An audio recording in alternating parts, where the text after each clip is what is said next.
Now a rainbow's tale isn't quite as nice as the story we knew of sugar and spice. There's long been rumors as to how exactly rainbows are made in Equestria. While a great amount of Pegasi ponies are employed in the rainbow department of the weather factory, almost all of them do the low-end work. What's known is that great streams of spectra, the individual colors of the rainbow, flow through large grates and into vast vats. From there, workers carefully and equally mix the spectra into the coagulated rainbow pools that dot and run through the factory and surrounding city. Next, that mixture is pumped to the floor below, where other employees atomize it and store it until the active weather Pegasi deploy it in the field. However, no one knows how individual spectra is made. Supplies are never seen being brought in, leaving not even a clue what goes into a rainbow. Tourists, when visiting the factory, are treated to an extremely foreboding end plane wall, with massive solid doors barring entry to any pony at any time. While most of the facility's various signs and architecture is bubbly and welcoming, the Rainbow Factory's upper floor was protected by harsh imagery and potential hazards and death. And the cloud wall was not made out of the clean white like the rest of the city, but of a black, quietly thundering fog. To become an employee of the Upper Rainbow Factory meant sacrificing any life outside those black walls. Workers are sworn to secrecy and forbidden from leaving, and live inside the factory itself. Those few who ever managed to make it out not in a body bag were twisted and disturbed, too damaged to bring themselves to talk about it. A lot of theories were proposed: dark magic from captured unicorns, chemicals and environmental hazards that no sane pony would tolerate, and even thoughts of another unknown sister of Celestia's destined to create the spectra instead of raising the sun or moon. None of them could be farther from the truth. But a rainbow's easy once you get to know it, with the help of the magic of the Pegasus device. Come on, Orion, we're going to be late for our final test, Scootaloo called to one of her friends. She was older now, in her last year of flight school.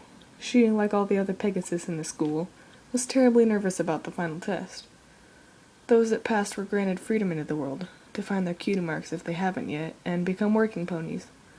Little is known, or at least little thought about fact, was that what happened to the fillies that failed their test. While uncommon, one or two from every class generally didn't have it in them to perform the rigorous acts and maneuvers. Those that failed their tests were looked down upon in the worst ways, shunned and hated. Cloudsdale has always bred a form of nationalism amongst its occupants. If you weren't the best or didn't show the potential of being the greatest, you weren't allowed to be part of the glorious collective. Scootaloo moved a little to the side as Orion, a tall yet fairly skinny pony, settled next to her. He fluffed his light brown feathers and gave a worried attempt at a smile as he stared around where he sat. They were sitting in the large waiting room, onlooking the Colosseum, with all the other graduating Pegasi. Just visible in the distance was the factory. Orion glanced at it and gulped. "What's the matter, Orion? You afraid of getting a dead-end job on the snow line?" Orion chuckled a bit, then closed his eyes. "No, it's just, I don't know. I don't think I can do this. What if I fail? What if I don't fail, but just do bad enough to still be disliked by everyone? I don't know if I can take being deported. Where do we even go, anyway?" Scootaloo gave Orion a friendly punch. "No one knows, you dolt. And we're not going to fail. Everyone here is going to be fine. I know I will at least pass." She laughed. Thanks to the tips from Rainbow Dash, I'm sure to be fine." "Oh yeah, sure, that reassures me. That's actually just as, if not even more reassuring than the psychopathic hate every pony here seems to love to spread." "Quit panicking, Scaredy Wings," Scootaloo replied. "The only one here I think that even might fail is that yellow pony with the dark green mane. She's the one who was out sick for that month, you know?" "Oh yeah," Orion remembered as he craned his head in the other pony's direction. "The one who had that bad case of hoof and wing. She looks pretty confident, though." "I suppose we'll see," Scootaloo trailed, turning to look at the factory itself.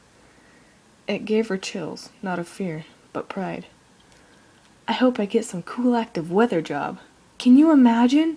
Every pony in Ponyville or Philadelphia